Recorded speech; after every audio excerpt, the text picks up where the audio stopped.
Kidding? Just one shot? They're not all zombies, Doug.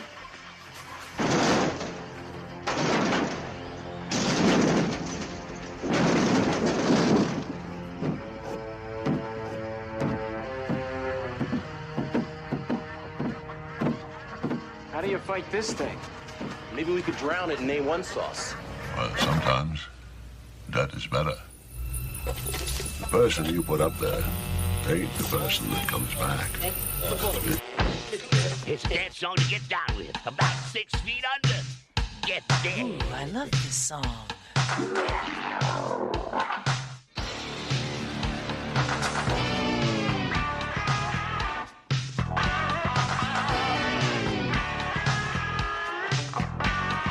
I'm hung up in a grave situation.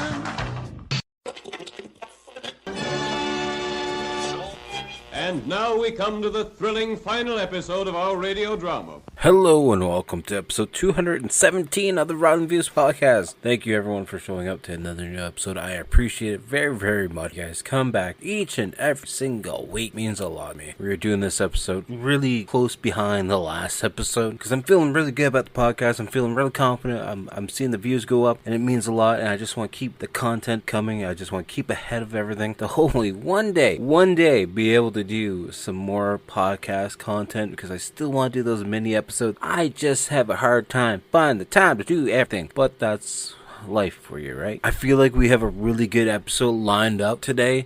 Like I said, like in every intro that I do, every single episode, I haven't watched the movie yet. I have not seen anything about the movie. I watched a little bit of the clips, a little bit of the trailer, I should say, but that's about it. So I'm hoping that this one's going to be a lot of fun. The IMDb score is probably the worst of the last few movies I've done, but looking at this movie, I think it's going to be a fun one, so hopefully you guys will enjoy this one. But before we get into that episode, let's do a little bit of housekeeping here. Housekeeping? Don't think you're sleeping. Housekeeping? Could you come back in an hour? Housekeeping, you want towel? More towels. Need sleepy. Housekeeping, you want mint for pillow? Please go away. Let me sleep for the love of God. If you guys could be ever so kind, it would mean a lot to me if you guys actually shared the podcast. I do see you guys sharing the content, but if you keep it up each and every single week, keep sharing these episodes, it means a lot. It actually helps get the podcast out there further.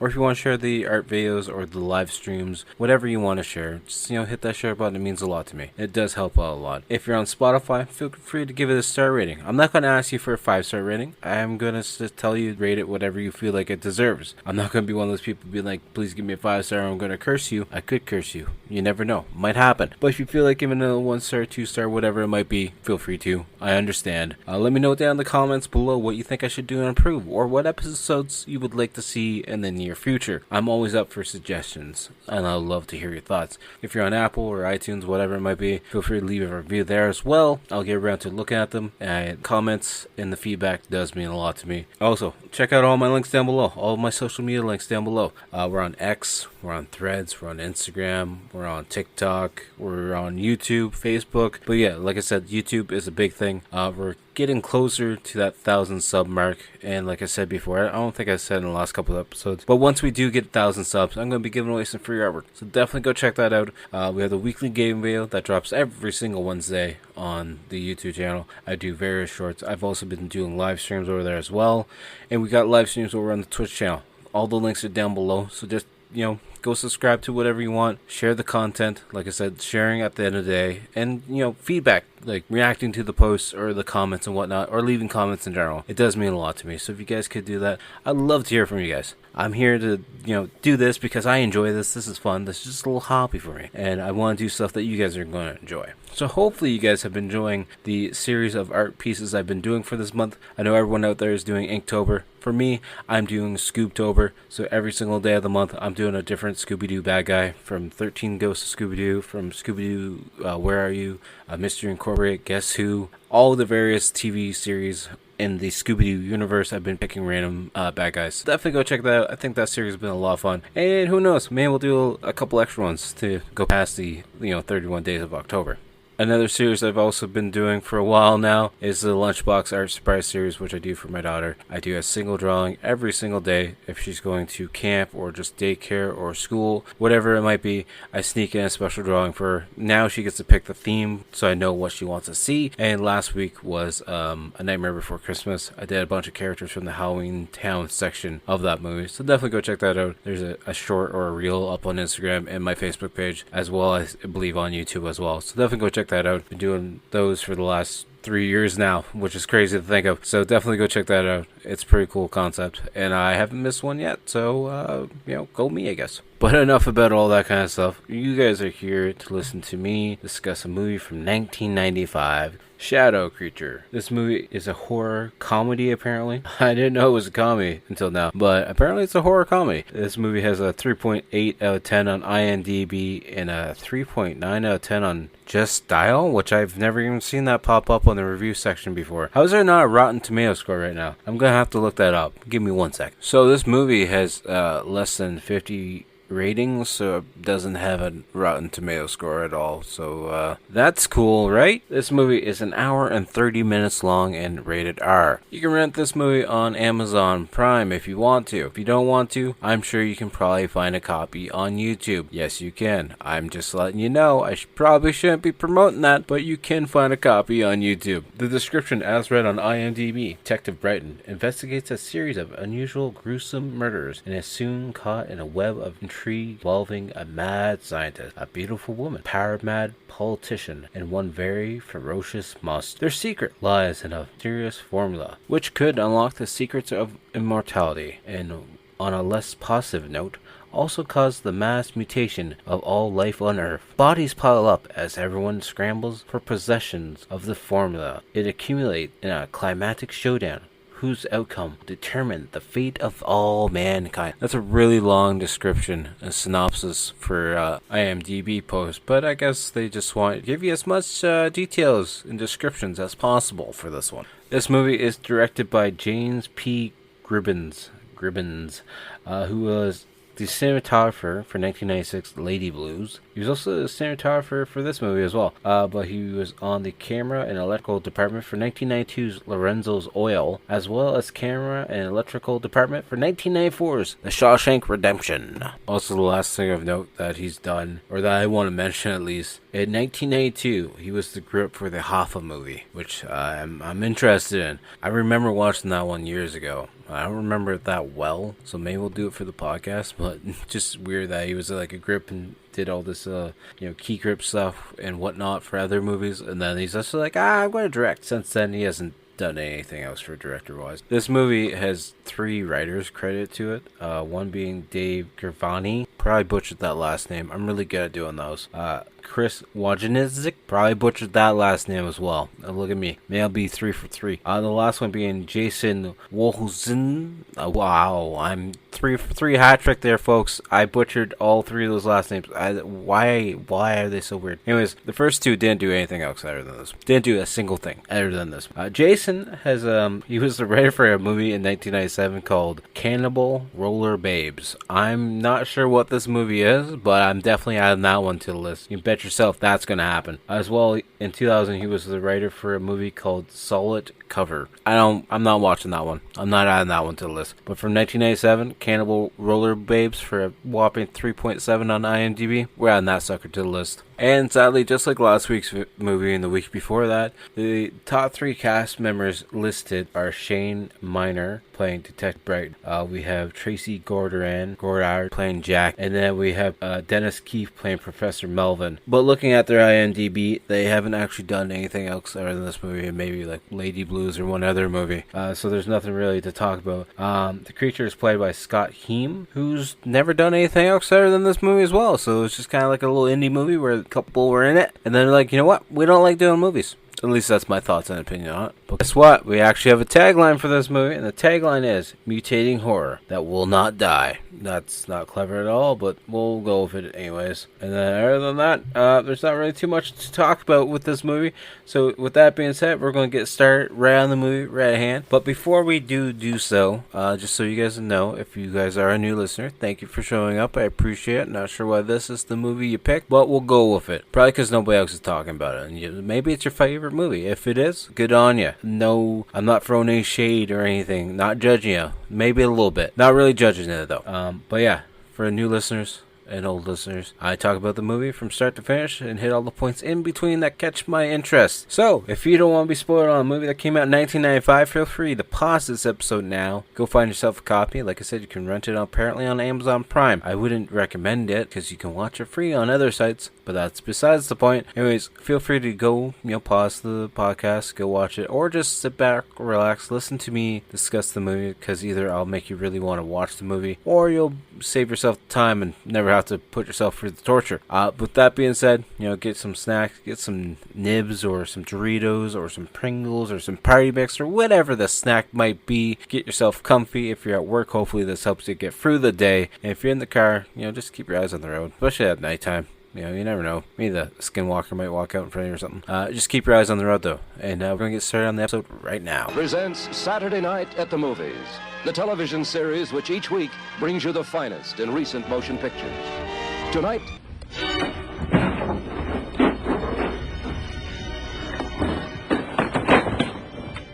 Terrible sight. Blood and guts, that's all that's left. I've never seen anything like it in all my years of security.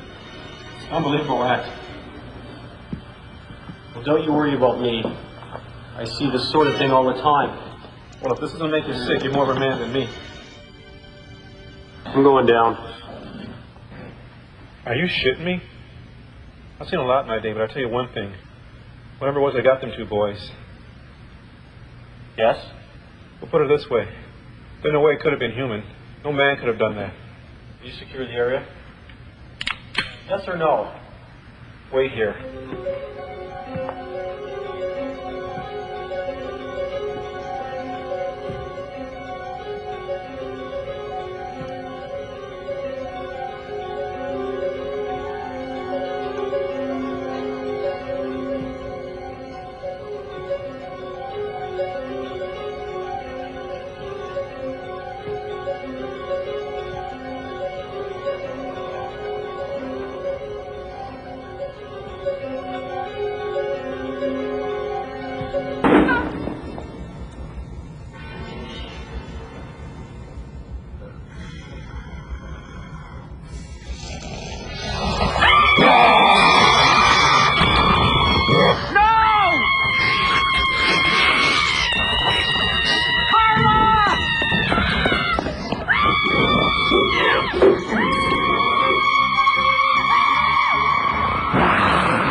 What the hell is this thing? I don't know. But today, it dies.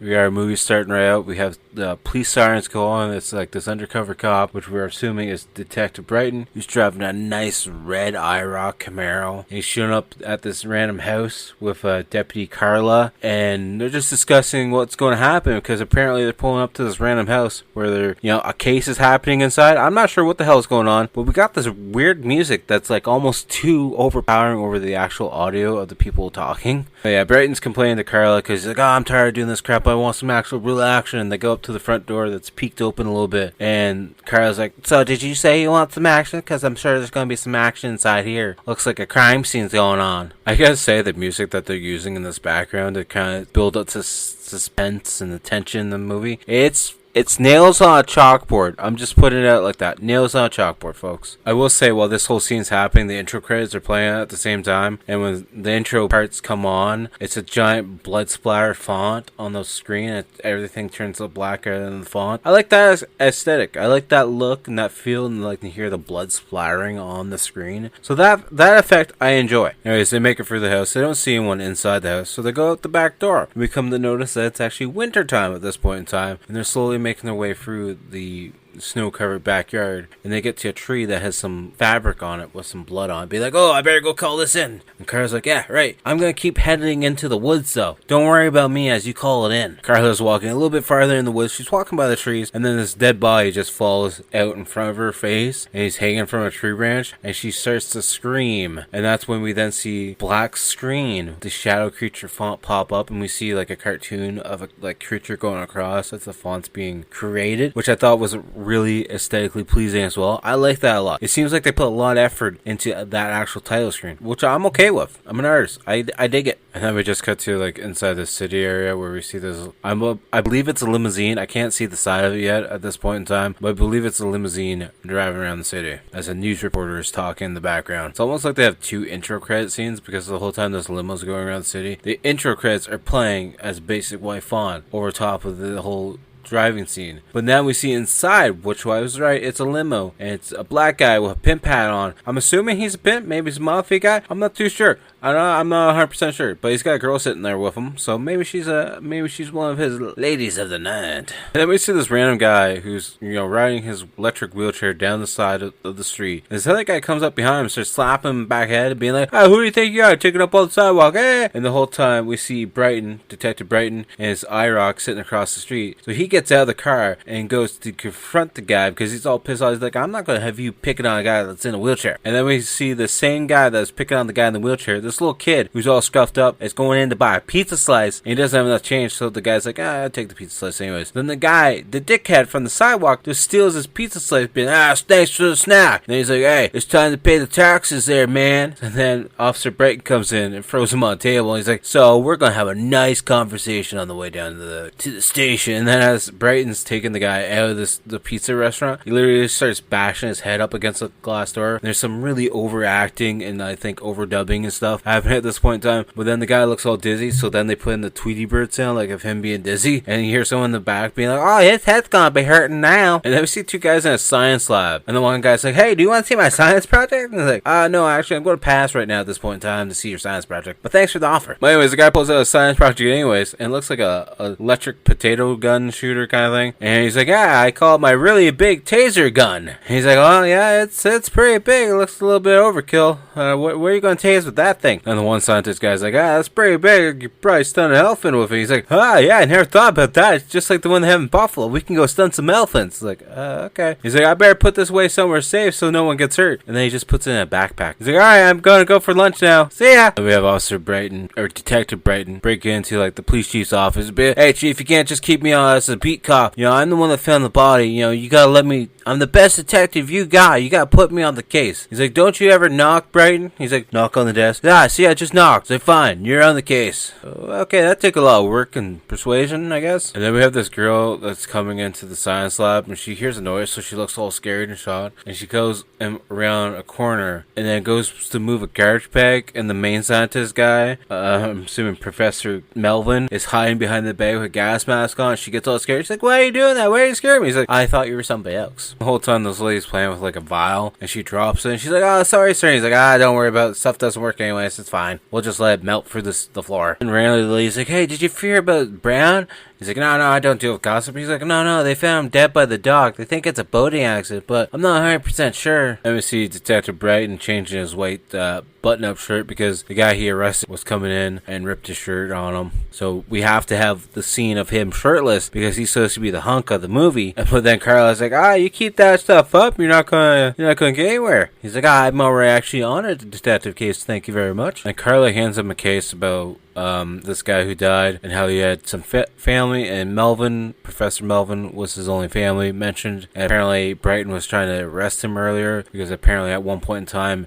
his wife and child are murdered or run off the road or something. And apparently he was after Melvin because Melvin is like a scientist but deals with necrophilia. Anyways, Brighton's trying to go talk to Professor Melvin, and of course he's not ready to talk at all. So he sends his assistant. She's this lovely blonde lady, and she knows Brighton very well. And she's like, we met before. He's like, where have we met before? She's like, don't worry about it, actually. Anyways, Brighton starts to say how he's working on this case and he needs to talk to Professor Melvin about some things. He's like, I've been working very hard and long, probing into little tight spaces looking for clues on this case. And she's like, interesting. Of course, nothing comes of this conversation because he doesn't get any clues or any feedback on the case. He's like, here's my card, so if you find anything out, feel free to give me a call, alright? No matter what time it is, even if it's at nighttime. Then we see Professor Melvin in one of his seminars talking to a class. One of the students in the class is like, would that be really dangerous? And he's like, sometimes you just gotta grow some balls and do what needs to be done. And the student's like, yes, I see what you mean. Then we see the gentleman from the limo earlier that I thought was a pimp, but now that I'm thinking about the description of this movie, he's probably the dirty politician actually, and not a pimp. It could go either way, actually, to be honest with you. Anyways, he shows up and actually his stooges steal Melvin from the stage to go have a discussion with him. Apparently, this guy's getting some experimental stuff from Melvin to help grow some hair on his head because he's the laughingstock of Cleveland right now at this point in time. He's like, I gave you $100,000. What is this going to do? It hasn't grown a single hair yet. He's like, well, science stuff is very, hard to understand sometimes. Sometimes things work, sometimes they don't. So then the guy's like, well, you got 48 hours to give me back my $100,000 or I'm going to kill you. Then we see this raggedy ass broken down van stop in front of a building. These two hippie looking rocker guys get out of it and they somehow pick a lock to this main front door of this building and just sneak inside to go look for some stuff to steal. Anyways, the two guys are talking about stealing some stuff and they're like, we're going to be all set once we steal this stuff. And then one guy's like, what happens if we get caught? This is a really high security building. It's like, you're just at the front door, a glass front door I might add, and broad daylight, and you just picked the lock and walked in. Why is it also locked in broad daylight? I don't get it, whatever. But anyways, this whole time this is happening, we see some lockers because they're in like a locker room, and we see from the point of view there's a creature or a monster somewhere inside that building with them, and they go upstairs and we can see the creature following them from behind the stairs. But then they're up on this balcony area and they're looking at some mannequins and other crap, and they're like, oh man, there's a creature here or something with us, man. I don't know what it is, probably security, I guess. But then on the other side of the stairs we finally see the head of the monster coming up the other side of the stairs, and he's in human clothes as well, so he's like a mutated creature. And they start going down the other side of the stairs like, oh man, what's that weird looking thing coming at us? Anyways, a weird creature like pushes them down the stairway, and then it comes on top of the one guy and like has his claw and just like kind of cuts his throat quickly and then starts eating his eyeball out. It looks stupid as hell, but it's kind of a cool concept, and the creature itself kind of looks a little neat. It's a creature, but it's also in human clothes at the same time, but the human clothes are all kind of like ripped and wrecked and everything. There's blood all over the place and like scratch marks, so it looks like it was something mutated into it. So that's kind of cool concept. Honestly kind of reminds me of Goosebumps monster, just saying. Then for whatever reason we see Brighton, Detective Brighton. That says nice ride, Iraq. Of course, he's staking out Melvin's business or medical institute, and of course he sees that blonde secretary lady coming out again, or second in command, so he decides to follow her wherever she's going, probably just because he wants to get inside her pants though. And we find out that she's going to the mayor's place, Mayor Greenspan. That's the guy from the limo that I thought was a pimp. He's a mayor, my bad. But yeah, the secretary at the front desk there is like, you can't see him, the mayor's busy right now with some ladies, so you can't actually see him. And she's like, well, tell him I'm from the research facility and I need to talk to him right now. Somebody might be in trouble. And then we see Carla calling into Brighton, who's sitting in his car still, and he's reading a comic book, and I paused this for a while and I tried to figure out what comic book he's reading, but I have no goddamn idea just because of how crappy the copy is. But anyways, Carla's telling Brighton that the police chief wants daily reports so that Brighton can check in because he's new to this whole detective side of things. Brighton's like, you're crazy. I'm really busy. I can't be doing daily check-ins and reports. minutes. And then the screen just cuts to black and the font comes up saying 2 days earlier, and we cut inside this like little convenience shop mixed with like a bait shop, because this big guy in plaid, he's looking for the right proper bait for fishing right now at this point in time. And this one guy's like, can't be using that kind of bait, I heard that was illegal. And he's like, you can't be listening to everything they say on the news. And then the Jack guy with plaid, he's like, well, you are the master baiter, so ha ha ha. God, clever guys, clever. And then the girl that was talking to Professor Melvin earlier, that was got scared because he was in the gas mask and dropped chemical thing, is now in the bait shop, and she's like, I just feel bad. I read Professor Melvin's day earlier. I kind of mentioned about his dead wife and kid. And she gives the guy behind the desk some liquid or something, and he thought it was some bait to test out. He pours into this container. She's like, no, that's liquid hair growth. Don't be doing that. He's like, oh, well, too late now. And then they start talking about Professor Melvin's family. He's like, my friend was the tow truck wrecker driver, and he said the wife was pretty bangled when he pulled truck car out of the ditch or whatever. But he also said that the daughter looked pristine fine, you know. Then the container that he just poured the hair growth thing into, he goes to play around and move the fish around, I guess, a little bit, or whatever's inside of it, and it bites him. He's like, oh god, what am I feeding these damn things? Damn thing drew blood. Then it's later that day, and we see that guy that runs the bait shop. He's at home drinking some stuff, and we see his hand bandaged up, but like it was a little fish that bit him, or leech, whatever, worm, I don't know what the hell it was supposed to be, but his hand is all bandaged up all the way up to his forearm, and it's like, that's a little overkill, don't you think? And the phone's ringing. He's looking down at his hand. I'm pretty sure it's the same girl again, and he's looking at his hand, and underneath the band-aid, it's like expanding and bubbling and growing. He's like, what the hell is going on with my arm? I have no idea what's going on, but now when he's pulling the phone receiver away from his ear gets stuck to the phone and then just falls off, and then he goes to try and wash his hand, but he's got no water pressure, so then he pours some alcohol on it, and then he's ripping off the band-aid, and it looks like something's moving underneath his wound. And then we see some like trauma style effects as this guy that runs the bait shop is slowly turning into the creature that we saw like 10-15 minutes ago that were chasing two hippie guys around, and it's slowly him showing the process of mutating into this creature, which is pretty cool, not gonna lie. I enjoyed it. He slowly starts mutating, his back ribs open, the shirt ribs open, he jumps through the front window of his home and then runs down to the pier and jumps right into the water, flailing around in the water. And then the scene just changes again. It's like present day, and then the phone's ringing, Brighton picks it up, he's like, yeah, I'll be right there. And then we see Detective Bright and another officer looking at the area where those two hippie guys were killed, and they're looking around. It's like,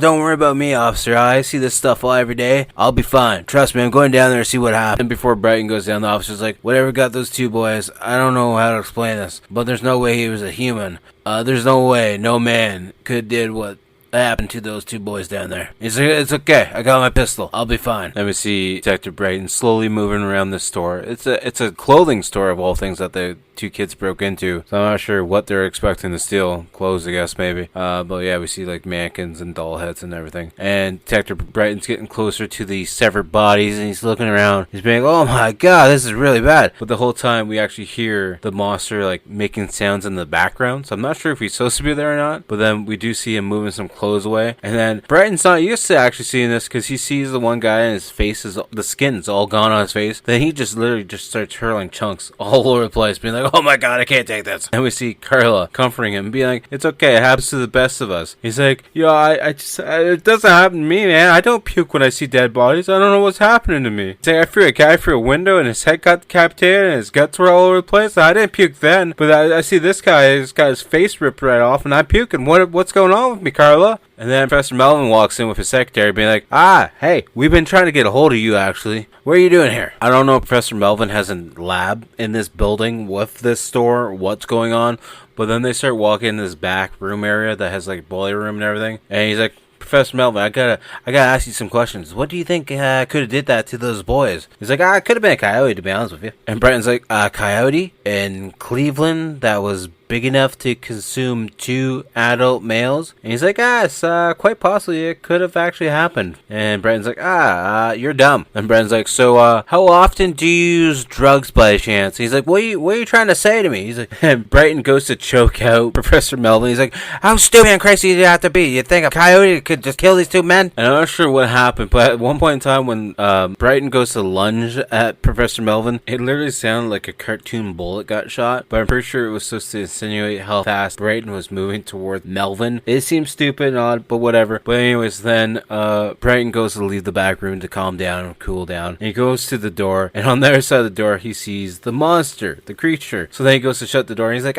one small question. By chance, are you doing like any DNA splicing or mutations by chance, Professor Melvin? Because there's something outside this door that I've never seen before. That's probably not a coyote also, by the way. And Brighton's trying to say that the creature outside the door is a 7-foot tall slug-like creature. And he's like, he looks nothing 7 feet tall at all. He's like 6 feet tall, but at best. And of course, Carla and Melvin don't believe that there's a slug creature outside their door. So they go to leave the room. And then Brighton comes out of the room. He's like, so what's this here? I don't know where it went, to be honest with you, but I did see it. So then Professor Melvin's like, so anyone in your family or yourself like have any like mental disorders or hallucinations by chance? Because there's no slug creature out here at all. And Carla, being the good officer that she is, she goes to explore a little bit in the back room, and then she's met with the slug creature, who then like grabs the side of her face, and she starts screaming, and the side of her face starts like melting off, kinda. And then next thing we know, we just see her feet leaving the ground, and blood just gushing all over the place. And the professor's like, don't shoot him! Don't shoot at anything! Don't shoot! Of course, Brighton goes to see where Carla was and starts getting sick yet again, and starts puking all over the place. And Professor shows up. He's like, oh my god, what did you eat? And then they go to the research lab, and Melvin's like, inside this cancer. And Brighton's like, that's a thermos. He's like, no, it's a cancer. I trust you. It's a canister. I'm a professor, so I say it's a cancer. Even though it's just literally a thermos that you put some soup inside of. But anyways, inside the thermos is apparently this plant that came from somewhere across the world that apparently is known to have a lot of immortality trait to it. And he's been doing tests on it, and it's very unstable chemical, and he's trying to figure it out. And that's why Melvin doesn't want Brighton to shoot the monster, because apparently the monster might have this chemical that can expand into like a fog in the area and can mutate whatever it touches. So he's like, I got to figure it out. I don't know, if we don't figure it out though, this mutation could take over Cleveland, and then Idaho, and then maybe even the whole world. Or maybe he said Toledo. I don't know what he said. It's just him trying to be funny. And we see Detective Brighton getting ripped apart by the chief. He's like, you know how long I've been here doing this job, and you're trying to tell me a 7-foot slimy monster just killed your partner? Are you really trying to pull this shit on me right now? So then we see Brighton go into this little bar. He's being followed by the blonde lady from the research lab, and she goes and sits down beside him. He's like, lady, what do you want? I'm having a really bad day as it is. My partner just got killed, and it's the same thing that tried to kill me and Melvin. And she's like, Melvin okay? He's like, well, you work with him. Shouldn't you know this? Apparently this whole thing's all based around this hair growth serum that Melvin has created, and that the main backer behind it, of course, that we already know, is Mayor Greenspan, because he doesn't want to be a mayor that has a bald head. So he's helping fund the chemical that's mutated the little fish or leech thing that bit the guy at the bait shop, that then turned him into this monster. And Brighton calls the secretary, and he's like, where are you? She's like, oh, I'm here with Brighton. He's like, put him on the phone. I found out it's a cross between a human and a zebra mussel. I knew it was some chemicals that got into a zebra mussel that made him the creature that he is. And the random kid from the lecture that Melvin told to grow some balls breaks into Melvin's lab with a baseball bat. He's like, I'm gonna show you some balls. This shit looks expensive. I'm gonna break it all. As this kid's inside the lab area, or young adult, the door shuts, and we see the shadow of the creature moving around. He's like, show yourself, or I'm gonna kick your ass. You better show yourself. Don't make me kick your ass. I love that this kid is kind of like a bigger person, kind of like a me-sized person, and this creature looks smaller than him, even though this creature is supposed to be 7 feet tall. He looks about half the size of the kid, but the kid then falls on his back, and next thing you know, we just see the creature ripping out his insides and feasting on him. Then the girl that gave the hair growth serum, bait shop guy, shows up in the lab, and she's like, oh my god, who's there? And then next thing, she sees the monster, so she starts running down the hallway, and we see the monster chasing after her. Melvin's showing up at the building as well, but he's being tackled by Mayor Greenspan's henchmen, and just being taken away and being like, oh, this is gonna affect your grades if you don't let me go. So I guess we can assume that Mayor Greenspan has some students that are in the class of Melvin's, I guess, maybe. We see the lady hiding behind a door, and she's holding off the monster for a little bit, and we see more shots of this monster, and the effects are pretty cool. I like the design of it, and I like the concept of it. It's clearly nowhere near 7 feet tall, though. The two henchmen guys throw Melvin in the backseat of the car, and then one guy gets in the backseat with him and just starts wailing on him. Just punch after punch after punch for no goddamn reason. He just literally wail on him, and we just see Melvin's face up against the glass. Lady runs outside. She's like, where are you going? Help me. Help me, there's a monster inside here. And Brighton and the secretary lady shows up. He's like, what's going on here? She's like, the thing is chasing me. It's inside. It's been chasing me, and I don't know what's going on here. She's panicking. She's like, there's a body upstairs, and Brighton's like, so is it Melvin? He's like, no, Melvin left in that car. He's like, great. Greenspan's got Melvin. Great. And the secretary lady is talking to Brighton. He's like, should we take her to the hospital? Her back's really cut bad. He's like, this is nothing. I've seen someone with their intestines hanging out, still fighting. It's fine. She can just walk it off. So now it's like the next day, and it seems like the secretary lady has stayed. Brighton, so has the other lady. The one lady's name is Tamara, the one that wrecked the chemical container and dropped it in front of Melvin, then gave the bait shop guy the hair serum. The secretary lady, or second man at the research lab, is Jackie. So we're finally figuring out people's freaking names, even though there's only like 25 minutes left in this goddamn movie. Another reason we're figuring out what people's names are is because Brighton's a little bit annoyed because Jackie's been lying to him about knowing what Melvin's been doing this whole time. He's like, people are dying. You're holding secrets back from me. She then slaps him in the face because he's like, you're keeping secrets from me, and people are dying because of this whole thing. And then she's literally like, you know what? Actually, I'm going to kiss you, and then I'm going to take you upstairs because I feel bad for slapping you in the face, apparently. And there's something I gotta mention here. I'm not going to talk about the scene going on. But anyways, she takes off Brighton's shirt, and he's got what looks to be a broken heart tattoo on his chest, but it's literally just like a HBK heart with a line in between it to make it look like it's broken. And it looks stupid as fuck. It might be his real tattoo, to be honest with you. And Jackie goes downstairs to watch TV as Brighton decides to take a shower for whatever reason. And of course, there's a news report on TV, and we find out that Tamara died after the wounds from the creature. And Brighton comes down out of the shower, a towel that's way too small for him, and she's like, Tamara died, and he's like, how? It's like, from the wounds of the monster. It's like, today it does. Some really bad writing in this movie, not gonna lie. Now we see Brighton and Jackie showing up at Greenspan's office. His secretary's like, I can't tell you where he is. And Brighton just pulls out the gun, points at her head, and be like, okay, he's down the street actually. You gotta go see him. Don't kill me, please. We see Greenspan and his henchmen in a room with Melvin. He's like, why did you lie to me, I gave you so much trust and so much money for this hair serum, and it didn't work out. We see one of Greenspan's henchmen open up a suitcase, and Greenspan grabs this giant syringe out of it, and Melvin's like, what are you doing? It wasn't that my money. Please don't stab me with that. And Greenspan stabs him in the face with it.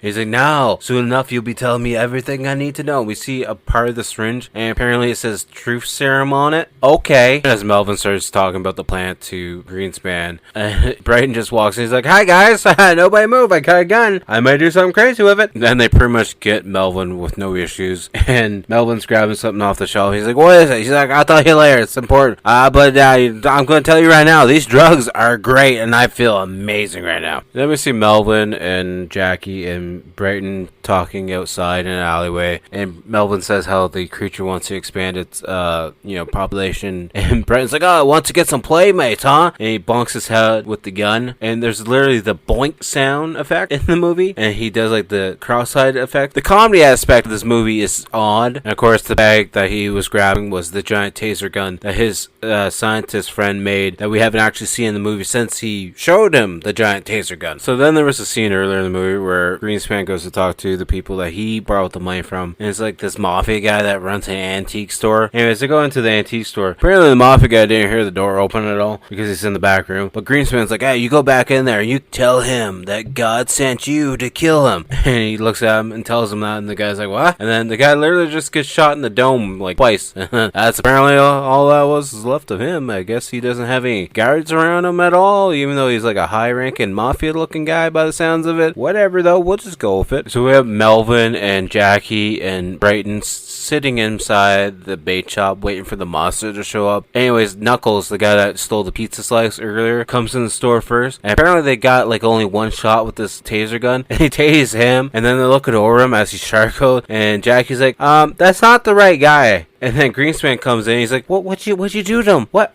Everyone get in the store. You know, I'm tired of this shit. I'm tired of all the issues. And Greenspan's going on about how he's going to keep working on this serum until he figures it out, until he becomes immortal, and then he's going to become president. He's going to just keep working on it. He's like, I'm going to be immortal. And then the creature grabs him, starts biting him and eating his neck, and his guards just stare at him and be like, oh shit, what the hell is this thing? You see that the creature actually has the thermos with the formula inside of it. One of the Mafia guys actually shoots him in the arm and drops the formula. And the next thing you know, we see Brighton get tossed around by the creature, and where he lands, the formula's right there, so he grabs it. And the next thing you know, we see them in this warehouse with a bunch of boats for storage, and they're just running through the boats trying to hide, anywhere to hide, and we just hear the creature coming behind them. And then Jackie's like, do you think the creature's gonna find us? And we just hear the creature screaming and banging at stuff. He's like, yeah, I'm pretty sure it's gonna find us. And then the sound stops, and then she's like, oh, it must be gone. He's like, no, I think it's just finding another way in, that's all. Okay, and then while they're in this building, they're like, oh, the electrical circuit breaker must be in the basement. So then Jackie's like, oh, I'm gonna go find the circuit breaker in the basement then. So she goes to run, and we see what looks like a shadow of the creature coming out of this closet. And it's actually like one of the maintenance guys with a mop. He's like, hey, what are you doing here? You're kind of free, huh? She's like, I need to find the electrical power breaker. There's a monster out there killing everyone. He's like, okay, I'll help you, whatever you say, Blondie. We see Melvin and Brighton making this electrical trap. It's literally a bar and some loose wires that they're plugging into an outlet. And at this point, Melvin's like, she could only find the circuit breaker and turn on the power. We'd be fine. But then the monster jumps and tackles Brighton, and then there's like fight going on the ground. And we can clearly tell this monster's not 7 feet tall, because he's like eye level with Brighton the whole damn time. Yeah, that's bugging me the whole goddamn time. You can't claim a monster 7 feet tall when he looks smaller than most people in the goddamn movie. Anyways, Brighton kicks the monster down, and it falls down like the whole floor, and he's looking down, and the monster's just like scattered on the ground, like dead or knocked out. He's like, he wasn't so tough. Looks back down, he's like, shit, the monster's gone. Where'd he go? At one point in time, Brighton grabs that pole and stabs the monster in the chest. Of course, the power's not on yet, so it's not doing anything to him. But then we finally see Jackie gets to the circuit breaker and turns on the switch. We see him lighting up like a fucking Christmas tree at this point in time. We see the monster on the ground shaking, twitching, and, convulsing because he's getting electrocuted. And then we see Jackie running back. She's like, Brighton, are you okay? And she looks over and sees Melvin on the ground on his back. And she's like, no, father. And he's like, I thought your daughter was dead. He's like, no, it was just a trick the whole time. And Melvin's giving this full speech. He's like, everything I did for you. I've lived a full life. It's now time for me to go see your mother on the other side. And just drops his head and turns it sideways, and he's dead. And of course, it gets all sappy. Jackie runs away, and Brighton chases after her. He's like, I don't care what happened in the past. I only care about you. And then they kiss as the sun's starting to come up. Cut to a pet store where people are buying some fish. This kid buys a goldfish. He's like, hey, wait, you gotta get your free zebra mussel here, kid. And then for a reason, everyone that's in the lineup at cash at this, what I'm assuming is a pet store, wants a free mussel. And then we see a aquarium with a sign, free zebra mussels. And it's like the top seller, even though it's not a seller because it's free. In line, we see this old guy and his grandson. And the grandson's like, Grandpa, I want one. So the grandpa's like, I'll take two, actually. So they get two, and as we're walking out of the store, we see them fade away, and then the screen fades to black, and we just see the end and the same style font pop up, and we hear the monster laughing in the background, assuming that this would make a sequel or a prequel or something else. But of course, I don't think there's ever going to be another Shadow Creature movie. And that's the end of the movie, and the outro credits start to roll. This movie was different, I will say that. It's not great. The comedy aspect seems very forced and silly, definitely with some of the sound effects that they add in, but I do like the actual general design of the creature, and I like that it's a full bodysuit, and I like how much actual screen time that this creature takes up. It's not just like a headshot here and there every now and then. It's like full on suit. You have the arms, you have the face, you have the chest plate. It's of course underneath the shirt a little bit, but you can see the design of it, and it's even got feet. They actually sculpted feet and everything. It feels cheesy, I will say that. I forget what I related the monster to earlier, but now we're seeing like that ending fight and everything that revolved around the monster. This monster feels like it's out of an episode of Power Rangers. That's what it looks like. That's what it kind of feels like. I think I related it to like Goosebumps.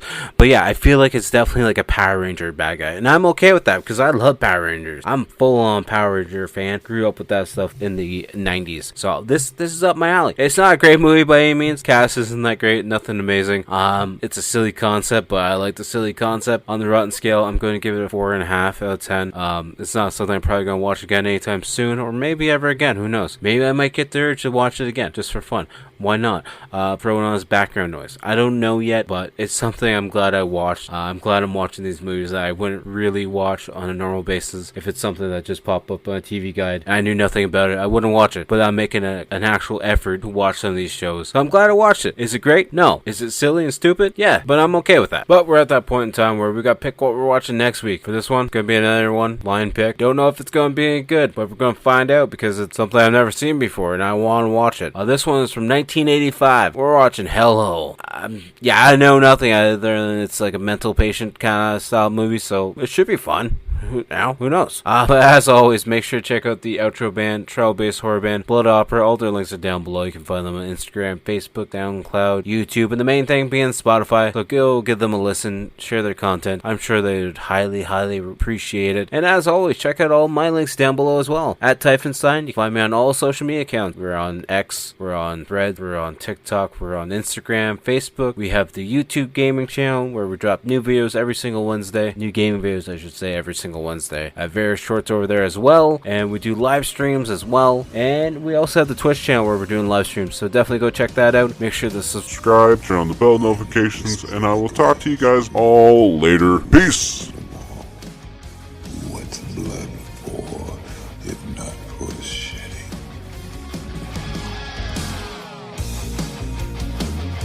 You used to play that childhood game, didn't you?